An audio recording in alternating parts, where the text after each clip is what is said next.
Hi అండి, hello అందరికీ, welcome to my channel. ఈరోజు నేను ఒక డిఫరెంట్ బెండకాయ కర్రీ చేస్తున్నాను. చాలా అంటే చాలా రుచిగా ఉంటుంది ఆ కర్రీ. దానికోసం నేనైతే ఒక హాఫ్ కేజీ కంటే కొంచెం తక్కువగా ఉన్నాయి బెండకాయలు. వీటిని శుభ్రంగా కడిగి ఒక పొడి క్లాత్తో తడేమి లేకుండా తుడిచి తీసుకున్నాను. ఇప్పుడు వీటిని ఇలా ఈ ఎడ్జెస్ కట్ చేసుకోవాలి.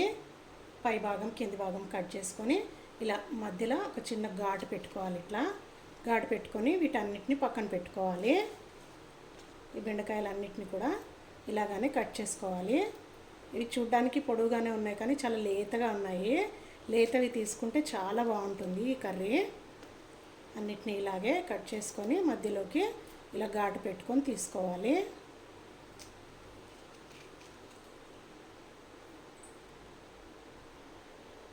ఇలా పెద్దగా ఉన్నాయి, పొడవుగా ఉన్నాయి అనుకుంటే వాటిని ఇలా మధ్యలోకి సగానికి కట్ చేసుకొని ఘాటు పెట్టుకోండి, సరిపోతుంది.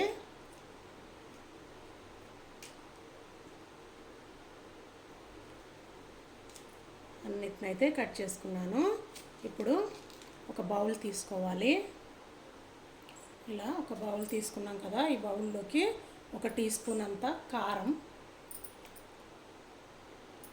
1 టీ స్పూన్ అంత ధనియాల పొడి. జీలకర్ర పొడి అవసరం లేదు. అలాగే 1 టీ స్పూన్ ఉప్పు. ఈ 3 చాలు.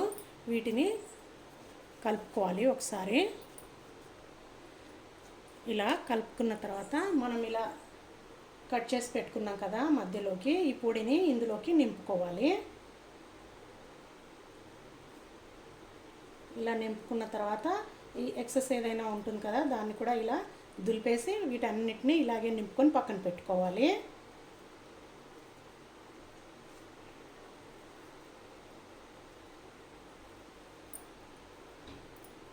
ఇలా నింపుకున్న తర్వాత ఈ ఎక్సెస్ పొడి ఉంటుంది కదా, కారం, ఈ ధనియాలు, ఉప్పు సరిగా ఇలా తీసుకోకపోతే మనం ఫ్రై చేసేటప్పుడు ఇవంతా మాడిపోతాయి అన్నమాట పొడులు.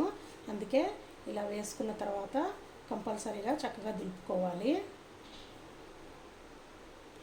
అన్నిట్లలో పొడి అంతా నింపేసుకున్నాము. కరెక్ట్గా సరిపోయింది. నేను తీసుకున్న 1 టీ స్పూన్ పొడి అయితే. నెక్స్ట్ ఇప్పుడు ఇలా స్టవ్ ఆన్ చేసుకొని ఒక కడాయి పెట్టేసుకొని కాస్త ఆయిల్ వేసుకొని ఆయిల్ని కొంచెం వేడెక్కనివ్వాలి. ఆయిల్ వేడెక్కిన తర్వాత ఒకేసారి అన్నీ వేసుకోకుండా 2 సార్లుగా ఫ్రై చేసుకోవాలి. వీటిని సగం ఒకసారి వేసుకొని ఈ ఆయిల్లో ఫ్రై చేసుకోవాలి.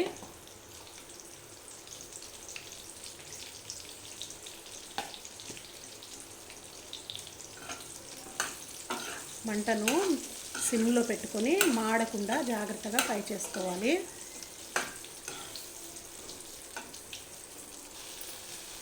ఇలా ఫ్రై అయిన వీటిని తీసి వేరొక ప్లేట్లోకి పెట్టుకోవాలి. చూసారా బాగా ఫ్రై అయ్యాయి. వీటిని మళ్ళీ కర్రీ చేస్తామన్నమాట పెరుగు వేసి. చాలా రుచిగా ఉంటుంది టేస్ట్. అసలు ఒక్కసారి తిన్నారంటే మళ్ళీ ఇలానే చేసుకుంటారు, అంత బాగుంటుంది. మిగతా హాఫ్ ఉన్నాయి కదా వాటిని కూడా ఇందులోనే వేసి ఫ్రై చేసుకోవాలి.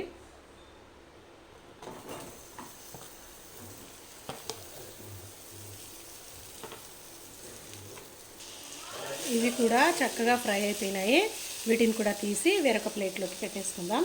ఇందాక తీసుకున్నాం కదా ఇదే ప్లేట్లోకి పెట్టేసుకోవాలి.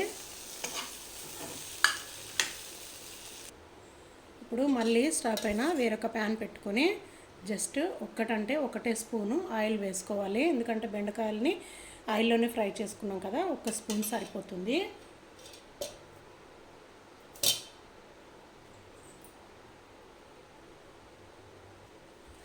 ఆయిల్ వేడెక్కింది.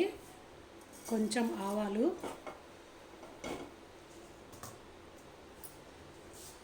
కొంచెం జీలకర్ర,